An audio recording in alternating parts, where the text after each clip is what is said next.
بطول باش و پنہا شو ازی عصر کہ در آغوش شبیر بگیری، اے مسلمان عورت بطول بن جا، زہرا بن جا، اور اس عصر سے پنہا ہو جا، چھپ جا، علیحدہ ہو جا، تاکہ تیرے آغوش میں حسین جیسا بچہ پیدا ہو۔ یہ پہلا ہے حجاب، سیگریگیشن آف سیکسز۔ میں نے ضیاء الحق صاحب سے کہا تھا، کیونکہ ان کی شورا میں شمولیت کی میں نے جو ہے دعوت قبول کر لی تھی، مشورہ دینا ہے۔ میں اپنے مسجد کے ممبر سے بھی مشورے بھی دیتا ہوں، تنقیدیں بھی کرتا ہوں۔ جیسے انگریزی کا محاورہ right from the horses mouth, تو right into the horses ears کچھ کہا جا سکے تو اچھی بات ہے۔ میں نے ان سے کہا آپ نے پی آئی اے کو ڈرائی کر دیا، شراب بند کر دی، اچھا کام کیا، بہت عمدہ کیا۔ دنیا تو یہی کہے گی نا کہ دقیانوسی ہیں، چلیے برداشت کریں، لیکن یہ ایئر ہوسٹسز جو جاتی ہیں کرو کے ساتھ اور دو دو ہفتے باہر رہتی ہیں، یہ کون سے اسلام کی روح سے جائز ہے؟ عورت محرم کے بغیر حج کو نہیں جا سکتی، محرم کے بغیر عمرے کے لیے نہیں جا سکتی، اور یہ قانون تھا پاکستان۔ میں نے کہا آپ عورت کو نہیں جانے دیتے حج کے لیے، حالانکہ وہ ادھیڑ عمر کی ہوتی ہیں، عموماً بوڑھی ہوتی ہیں۔ ہمارے یہاں جوانی میں کون کرتا ہے حج؟ بہت شاذ۔ یہ تو آپ کو نظر آئے گا جاوا، سماٹرا، انڈونیشیا، ملائیشیا، وہاں سے جوان جوڑے نکاح کے بعد پہلا کام حج۔ کہ ہمارے ہاں تو بڈھے ٹھیرے گئے ہوئے ہوتے، اور پہلے زمانے میں تو ان کو رخصت کر دیتے تھے کہ بس رخصت ہی ہو جائیں گے، یہ واپس نہیں آئیں گے اب۔ تو میں نے کہا یہ کون سا اسلام ہے؟ خاموش، چپ۔ میں نے کہا یہ ناشتے کی ٹرے اور کھانے کی ٹرے مرد نہیں رکھ سکتے سامنے۔ میرے خلاف باقاعدہ خواتین نے جلوس نکالے پاکستان میں جب میں نے پردے کی بات کی۔ گورنر سندھ کی بیوی جو ہے اس نے لیڈ کیا جلوس کو۔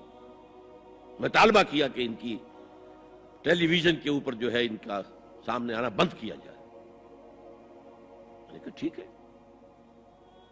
بدا الاسلام غریبا ویسعود کما بدا فطوبی للغرباء۔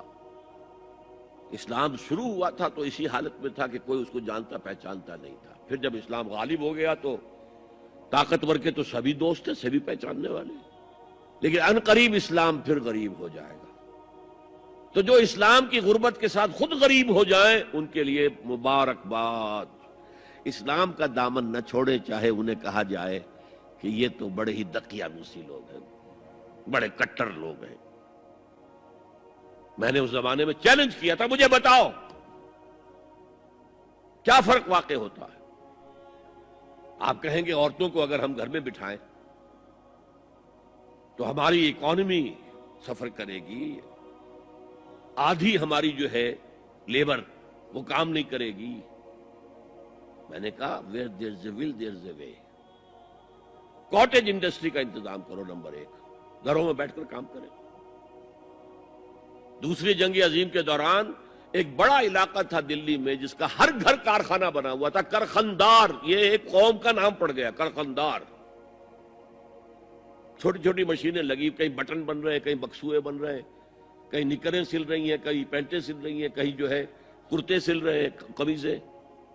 صبح کے وقت ٹرک آیا، خام مال دے گیا، شام کو آیا، تیار مال لے گیا۔ عورت نہ گھر سے نکلی نہ باہر گئی، کچھ نہیں، اور کام کیا، کما لیا۔ کاٹیج انڈسٹری کا انتظام کرو۔ اسی طریقے سے ایسے یونٹ بناؤ انڈسٹریل جس میں عورتیں کام کریں، عورتیں سپروائز کریں، ورکنگ آورز کم رکھو تاکہ وہ اپنے گھر کا کام بھی کر سکیں۔ کرو۔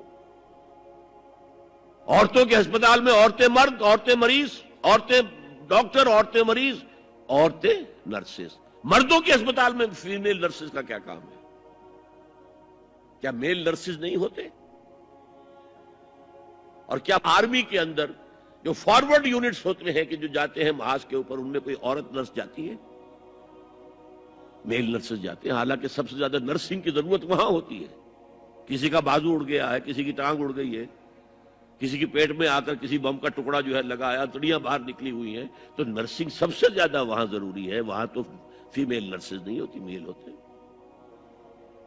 سیگریگیشن سیگریگیشن سیگریگیشن، یہ آگ اور پانی کا ملاپ درست نہیں ہے۔ تو بڑا، سب سے بڑا پردہ تو